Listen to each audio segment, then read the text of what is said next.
ओम नमः शिवाय। हरि ओम नमः शिवाय।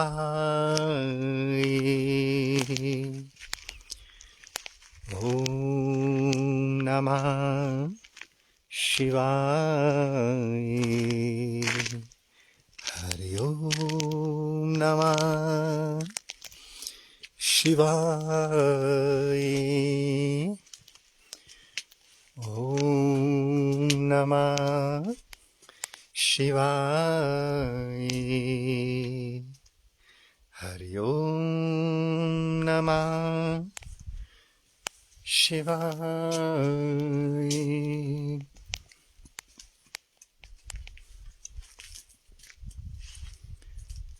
ओम नमः शिवाय। प्यारे साथ को, प्यारे मित्रों, प्रातः काल की आप सबको राम राम, सुप्रभात, शिव प्रभात।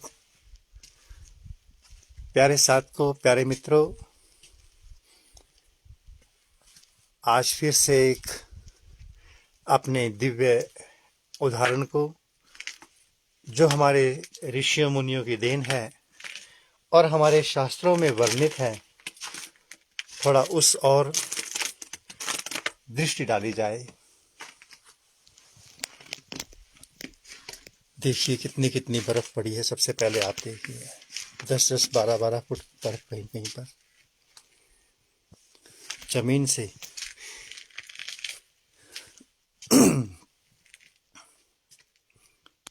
तो हाँ प्यारे साथ को, प्यारे मित्रों, हम आप सबके साथ एक अपने ऋषियों मुनियों की देन, एक अनुभव, ऋषियों मुनियों ने किस भाषा में हमें क्या ज्ञान दिया, उसके अर्थ क्या थे, थोड़ा उस और चले। शास्त्रों को पढ़ना उत्तम है, बहुत सुंदर है। कुछ न कुछ हमारे भीतर के कपाट खुलते ही हैं। ऋषियों मुनियों की वाणी कहीं ना कहीं, थोड़ी बहुत ही सही, पर हमारे भीतर उसका प्रभाव होता ही होता है। किंतु हमारे ऋषियों मुनियों ने शास्त्रों में क्या वर्णन किया, क्या मतलब, क्या उसका अर्थ, उसे जानने के लिए तो हमें किसी जीवंत जागृत संत, महात्मा, सदगुरु के सानिध्य में ही जाना पड़ेगा। क्योंकि जिसके पास डिकोड का फार्मूला है वही उसके डिकोड कर सकता है। तो प्यारे साथ को, प्यारे मित्रों, हमारे ऋषियों मुनियों ने हमें जो भी प्रदान किया हमारे शास्त्रों में, क्योंकि एक बाहर का वैज्ञानिक भी कुछ भी लिखता है या डॉक्टर लिखता है कुछ भी, तो वो इतनी आसान भाषा में उसको ओपन नहीं करता कि हर आदमी उसे समझ सके। केवल उसी की ही लाइन का कोई इंसान उस भाषा को समझ सकता है, डिकोड कर सकता है। यहाँ तक कि एक फील्ड का इंजीनियर दूसरे फील्ड के इंजीनियर की जो स्टडी होती है उसको भी भली भांति नहीं समझ सकता। एक सर्जन दूसरे सर्जन की कलाकारी को, उसकी योग्यता को थोड़ा बहुत जान जरूर सकता है, किंतु जहाँ तक हम कहें कि समझने की बात है, कोई समझ सकता है तो नहीं समझ सकता। प्यारे साथ को, जब भौतिक जगत का विज्ञान इतना समझदार है कि वो ऐसी भाषा का इस्तेमाल करता है कि हर प्राणी उसे समझ ना सके, किंतु वो वैज्ञानिक, वो डॉक्टर अपनी संपदा, अपनी कमाई, अपनी मेहनत समाज को दे देता है, किंतु एक कोडिंग भाषा में। ठीक इसी तरह से प्यारे साथ को, प्यारे मित्रों, हमारे ऋषि मुनि हुए, अद्भुत अलौकिक ऋषि मुनि हुए। उन्होंने हमें जितने भी शास्त्र प्रदान किए वेद पुराण प्रदान किए, अद्भुत दिव्य ज्ञान का खजाना हम सबको प्रदान किया, प्रदान तो कर दिया, किंतु उसके कोड उन्होंने अपने पास रखे और उन्हीं को दिए जो उत्तराधिकारी थे।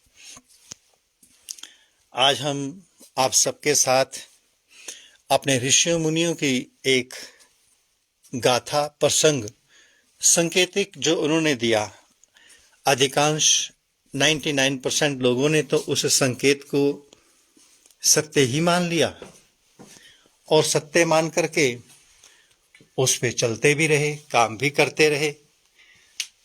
आइए आज हम आप सबके साथ उस सागर मंथन के बारे में जानें, जिसके बारे में हमारे शास्त्रों में वर्णित है कि कभी सागर मंथन हुआ था। आखिरकार जो हमारे शास्त्र हैं, लिखे तो ऋषियों मुनियों ने ही, और कोई तो लिखेगा नहीं इन्हें। और दिव्य ज्ञान का भंडार जो आज हम सबके पास है, उन ऋषियों मुनियों की ही देन है। सागर मंथन हुआ, निस्संदेह हुआ, होता रहा और होता ही रहेगा। प्यारे साथ को बाहर एक सांकेतिक भाषा में समझाया गया, किंतु वास्तव में तो सागर मंथन भीतर हुआ, अपने भीतर। एक गुरु के सानिध्य में, गुरुकुल परंपरा में, गुरु के सानिध्य में गुरु अपने शिष्यों से अपने ही भीतर सागर मंथन करवाते थे। हमारे भीतर एक महासागर है, बाहर के सागर की सीमाएं हैं, किंतु भीतर का सागर, भीतर का महासागर असीम है, अनंत सीमाओं से परे है, उसे बांधा नहीं जा सकता। प्यारे साथ को, जैसा कि हमारे शास्त्रों में वर्णित है, ऋषि मुनियों की वाणी कभी असत्य नहीं हो सकती। हमें समझ नहीं आती, ये बात अलग है। हमारा IQ बहुत कम है, हम उस योग्य नहीं कि हम उन्हें समझ सकें। बाहर के सागर को दिखाया गया, एक इशारा किया गया, केवल इशारा। जब बाहर सागर मंथन हुआ, ऋषियों ने लिखा कि उस सागर के भीतर से अनेकों रतन निकले, मणियां निकली, लक्ष्मी निकली, विष निकला, अमृत निकला, न जाने क्या क्या निकला, और जिसकी जो जरूरत थी वो उसे पकड़ता चला गया। बिल्कुल सही लिखा, 100% इसमें किंतु परंतु की कोई गुंजाइश नहीं है। जब तक आप शास्त्रों को किसी जीवंत जागृत संत सदगुरु के सन्मुख बैठकर उनके श्रीमुख से नहीं सुनते, तब तक उन ऋषियों की वाणी हम कैसे जान सकते हैं कि उन्होंने क्या कहा, उसका अर्थ क्या था। हमारे ऋषियों ने कहा कि हमारे भीतर एक महासागर है, उसका मंथन आपको करना है। अगर आपको कुछ चाहिए इस प्रकृति में, कुछ भी चाहिए, तो भीतर मंथन करना पड़ेगा। यहाँ हर साधक अपनी स्वेच्छा के अनुसार मंथन करता है और वो प्राप्त भी करता है। अब आप भौतिक जगत के संसार में देखिए, अनेकों साधक, अनेकों महात्मा, अनेकों गृहस्थ आश्रम के साधक मंथन ही तो करते हैं भीतर। कोई सिद्धि करता है, कोई भैरव की सिद्धि करता है, कोई यक्षिणी की, कोई भूतों की, कोई हनुमान जी की, कोई किसी की, अपने भीतर मंथन करता है और जो उसे चाहिए होता है वो उसे प्राप्त कर लेता है। तो हमारे सागर मंथन के बारे में जो लिखा गया कि सागर मंथन हुआ, भीतर से देवी देवता निकले, ऋषि मुनियों ने, किसी असुरों ने, किसी ने विष को पकड़ा, किसी ने अमृत को, किसी ने किसी को, किसी ने किसी को। तो हम सभी साधक अगर कुछ भी चाहते हैं, इस प्रकृति से हमें प्राप्त हो सकता है। अगर किसी के घर में, किसी के जीवन में दरिद्रता है, धन का अभाव है, भीतर मंथन कीजिए, सागर मंथन कीजिए। सागर मंथन का अर्थ है कि तप तपस्या में उतरिए, उस तप तपस्या से आपके भीतर के असुर और दैवीय शक्तियां आपस में जब टकराएंगे तो उसके भीतर से आपको कुछ न कुछ वो प्राप्त होगा जो आप चाहते हैं। तो आप लक्ष्मी भी भीतर से प्राप्त कर सकते हैं। अनेकों साधक, अब जितने भी संत महात्मा हैं, आप जरा ध्यान से समझेंगे इस बात को, जितने भी संत महात्मा, लगभग 100% तो नहीं कहेंगे, 90% कहेंगे हम, वर्तमान समय के अनुसार। वर्तमान समय में जितने भी संत महात्मा हैं, सभी के आश्रम लग्जरी आश्रम हैं। परमात्मा की कृपा से अपार धन संपदा उनके पास, सारी सुख सुविधाएं उनके पास। आखिर कैसे होता है? भीतर जब कोई संत महात्मा मंथन करता है, भीतर मंथन करता है, तो भीतर उसकी पहले चाहना प्रकट होती है कि जैसे मैं कोई सिद्धि करने बैठता हूँ, साधना करने बैठता हूँ, तो मेरा उद्देश्य क्या है कि मुझे लक्ष्मी की प्राप्ति हो, मुझे यश की प्राप्ति हो, मेरे भक्त हों, मेरे आश्रम बने। अर्थात जिसकी जो चाहना होती है, उस चाहना के हिसाब से वो भीतर साधना करता है। उस साधना में, उस मंथन में वो यंत्र भी लगाता है, तंत्र भी लगाता है, मंत्र भी लगाता है। तब जाकर के उसे उसके अनुसार वो सिद्धि प्राप्त होती है। उसके आश्रम बनते हैं, सुख सुविधाएं, लग्जरी उसे मिलने लगती है। किसी को यश कीर्ति चाहिए, किसी को कुछ चाहिए, तो सब प्राप्त करते हैं।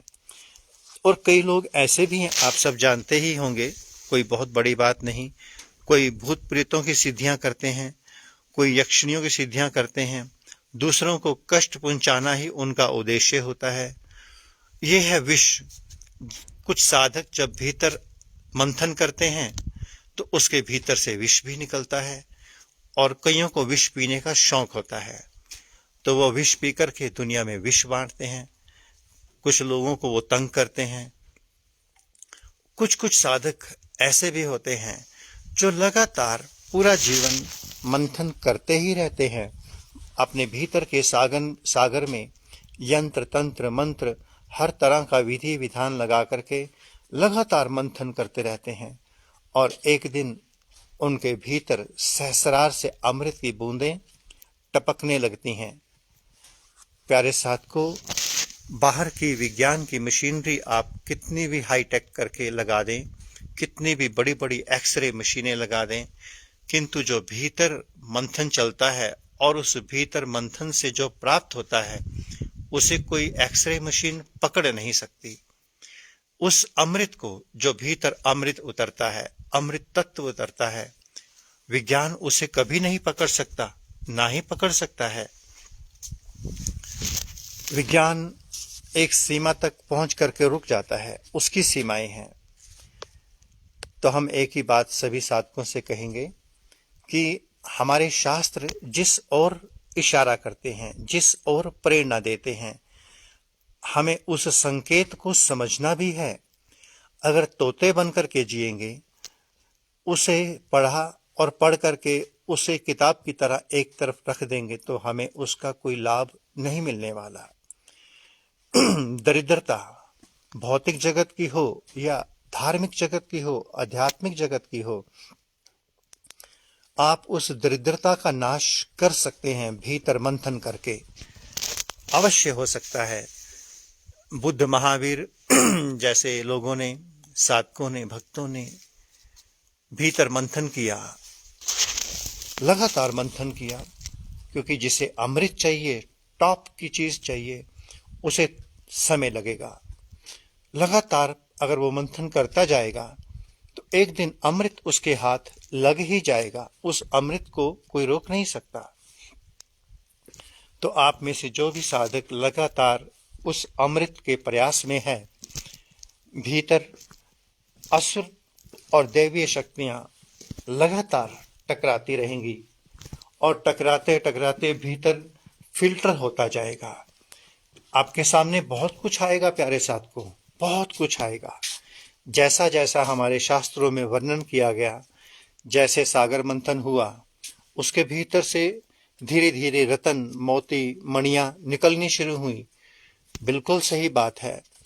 आप अध्यात्म की, ध्यान की राह पर उतरेंगे, भीतर मंथन होगा, आप मंथन करेंगे, मंथन भी होगा और भीतर से दिव्य दिव्य रत्न प्राप्त होते जाएंगे। आप कहाँ रुकते हैं, आपकी क्या जिज्ञासा है, वो आपका अपना पर्सनल निजी विषय है। कोई धन पे रुक सकता है, कोई कीर्ति पे, कोई कामनी पे, कोई आश्रमों पर, कोई कहीं रुक सकता है। किंतु ये नहीं समझना कि ये अंत है, ये शुरुआत है प्यारे साधकों।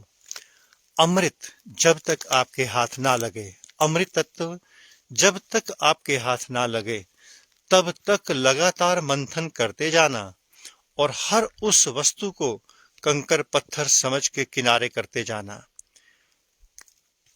एक दिन अमृत आपके हाथ अवश्य लगेगा, अवश्य लगेगा, अवश्य लगेगा। हम स्वयं एक साधक हैं और अभी तक लगातार अपने भीतर मंथन पे मंथन करते जा रहे हैं। लगातार मंथन चल रहा है और हमें 100% अपने ऋषि मुनियों की वाणी पर, अपने शास्त्रों पर पूर्ण विश्वास है।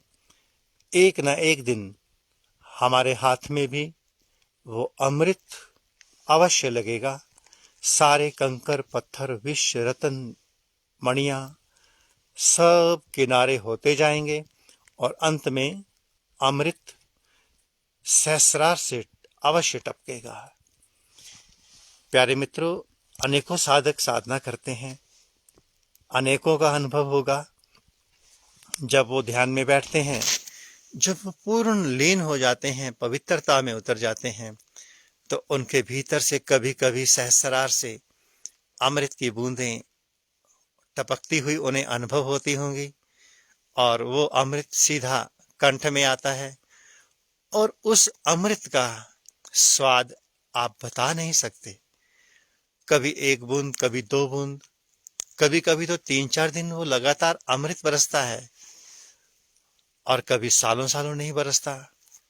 जैसे जैसे हमारे भीतर दैवीय शक्तियां प्रबल होने लगती हैं, अमृत बरसने लगता है।